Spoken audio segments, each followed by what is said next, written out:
বালুরঘাট পৌরসভার চেয়ারম্যান অশোক মিত্রের ওয়ার্ডেই চলছে জলাশয় ভরাট। প্রসঙ্গত, বালুরঘাটের ৫ নম্বর ওয়ার্ড, সেই ওয়ার্ডের কাউন্সিলরই বালুরঘাট পৌরসভার চেয়ারম্যানের বাড়ি থেকে ঢিলছুড়া দূরত্বে জলাশয় ভরাট কিভাবে হয় তা নিয়ে প্রশ্ন তুলে সরব হয়েছে বিরোধীরা। এমনকি মুখ্যমন্ত্রী মমতা বন্দ্যোপাধ্যায় দুদিন আগেই এই নিয়ে সরব হয়েছেন। ফলে এই নিয়ে মহকুমার শাসকের কাছে লিখিত অভিযোগ দায়ের করল বিজেপি। অভিযোগ, রাতের অন্ধকারে কিংবা মাঝের মধ্যেই ওই জলাশয়ে ট্রাক্টর করে আবর্জনা ও পরিত্যক্ত নির্মাণ সামগ্রী ফেলা হচ্ছে। যদিও বা ওই জলাশয় ব্যক্তিগত সম্পত্তি বলে দাবি করছে বাড়ির মালিক জয়দেব পাল, তবে বেআইনিভাবে ভরাট হচ্ছে বলে বিজেপির অভিযোগ।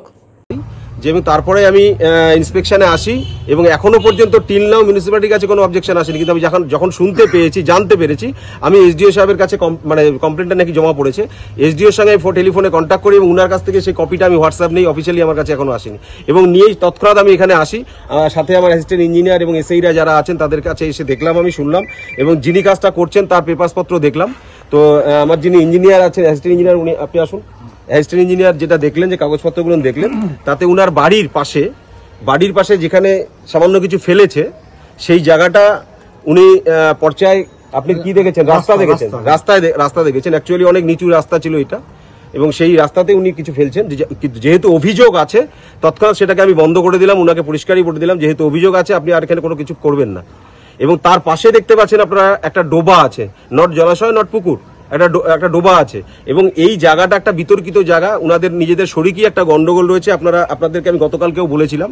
তো সেটা তাদের পার্সোনাল ব্যাপার, সেটা তাদের পার্সোনাল বিষয়। তো আমি জানার সাথে সাথে এখানে এসেছি এবং এসে প্রয়োজনীয় পদক্ষেপ গ্রহণ করে আমি কিন্তু এখানে উনাকে পরিষ্কার বলে দিলাম যে এখানে আর কোনো কিছু এখন ফেলবেন না এবং কোনো কিছু আপনি করবেন না যতক্ষণ না আমরা পৌরসভাগতভাবে এবং সরকারিভাবে আপনার কাছে কোনো নির্দেশ আসবে। যতটুকু দেখছেন আপনারা, আমাদের পেছনের ভাইদের শরিকদের মধ্যে যে বাটোয়ারা, মানে কাগজপত্রে না, মৌখিকভাবে আমরা আগে ভাইরা যেখান দিয়ে রাস্তা বের হতো সেই রাস্তাটা অতি নিচু ছিল, যার জন্যই ওখানেই কিছু ময়লা ফেলা হয়েছে বা মাটি ফেলা হয়েছে, এছাড়া আর কিছু। পুকুর বা ডোবা কিছু ভরানো হচ্ছিল না, পুকুর বা ডোবা এখানে কোনো কিছুই ভরানো হয়নি।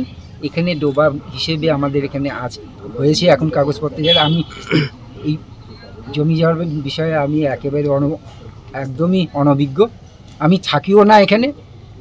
পরবর্তীতে পৈতৃক সম্পত্তির হিসেবে আমি আপাতত একটা মানে ছোটোখাটো ঘর মতন করেছি, যার জন্য এখানে। আজকে তো বালুরঘাট পৌরসভার চেয়ারম্যান এসেছিলেন, তিনি কি বলে গেলেন, নির্দেশ দিয়ে গেলেন? তিনি নির্দেশ দিয়ে গেলেন, ভালো নির্দেশ দিয়েছেন। উনি বলে গেছেন যে যেহেতু কমপ্লেন এসছে, যতক্ষণ না পর্যন্ত আমরা একটা সুনিশ্চিত জায়গায় পৌঁছচ্ছি ততক্ষণ আপনি আর এখানে কিছু ফেলবেন না। মানে আপাতত কাজ বন্ধ করা? আপাতত কাজ বন্ধ। জায়গাটা কি পুরোটা আপনার রায়তি, যে জায়গা নিয়ে কমপ্লেন বা এটা আমাদের পৈতৃক সম্পত্তি, আমাদের ভাইদের সব আছে, মানে ডোবা সহ টোটাল কাগজ। তবে এখানে অনেক রকম অনৈতিক কাজ যেগুলো হচ্ছে সেগুলো পারিবারিক সম্বন্ধী হোক, যেভাবেই হোক না কেন, এই জায়গাটা মানে অত্যধিক জটিল পরিস্থিতিতে বর্তমানে এসে। বিএলআর সাহেব আছেন আমাদের সঙ্গে, আমরা ডিটেলস এটা মেজারমেন্ট করাবো, তারপরেই বলা যাবে। যে অভিযোগ ছিল যে খাড়ি ভরাট করে রাস্তা হচ্ছে, সেটা আমরা এনকোয়ারির পরেই জানতে পারবো। আপাতত আমাদের মেজারমেন্টটা হোক, তারপর বাকিটা বলা যাবে। এখন কি নির্দেশ দিলেন? মেজারমেন্টটা হবে, সেটাই নির্দেশ দেওয়া হলো। ঠিক আছে, বিএলআর সাহেব দেখে গেলেন। বন্ধ বা কিছু? আপাতত কাজটা বন্ধ থাকবে, আমরা যতক্ষণ না বলবো, ফার্দার অর্ডার পাওয়া অবধি কাজটা বন্ধ থাকবে।